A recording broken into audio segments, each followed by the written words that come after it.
Good evening, everyone. I just wanted to go over the couple of applications I selected for the video discussion this week. My name is Daryl. The first application I chose for this week is a game known as Record of Agarest War. Now, I'm going to start with the negatives and I'll go through with the positives. This application is the one I was less satisfied with due to some issues with the user interface that caused some confusion regarding it. Mainly the use of this button right here in order to hide the menu. Now that's not as critical during a situation like this. You don't really need to hide the menu, but during cutscenes or other focus required sections of the game that don't require the menu, that became a problem. Now, another issue I had with it was that when in a fight like this, when you move, if you move this way, it's relative. So even though this is up, this is over. So it doesn't go from the character's view, which is what you would expect, kind of.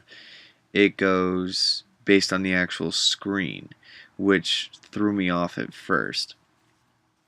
As well as the fact that these all do different things. A, B are select and cancel. C and D are menu buttons. They don't actually clearly do anything, where A and B might be recognizable to anyone who's used an older Game Boy. C and D are like, well, what do they do? That being said, though, the game has its upsides. I mean, the art style is, in my opinion, gorgeous, which is big. It's a very stable port of a console game. It utilizes its platform tools very well. Play services, cloud saves, etc.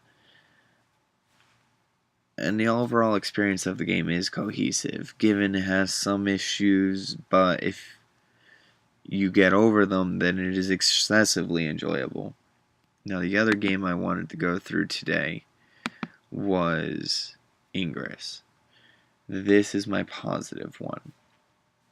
And the main positives on it are it has a very clean, very organized interface. It packs a lot of information clearly into a condensed area, which is amazing considering how much information this app really you need to absorb. It clearly represents a very, very important thing very easily, using color: green for the enlightened, blue for the resistance. The inventory sorting is simple enough.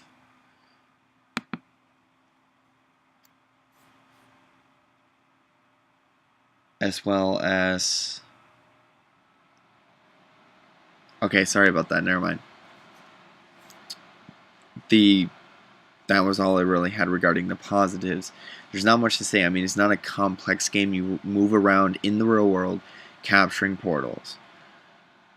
With that being said, it requires a lot of teamwork considering the entire game, the entire world is the game's playing field. Now, there is no quick way to attack a portal. When you select one, the menu that comes up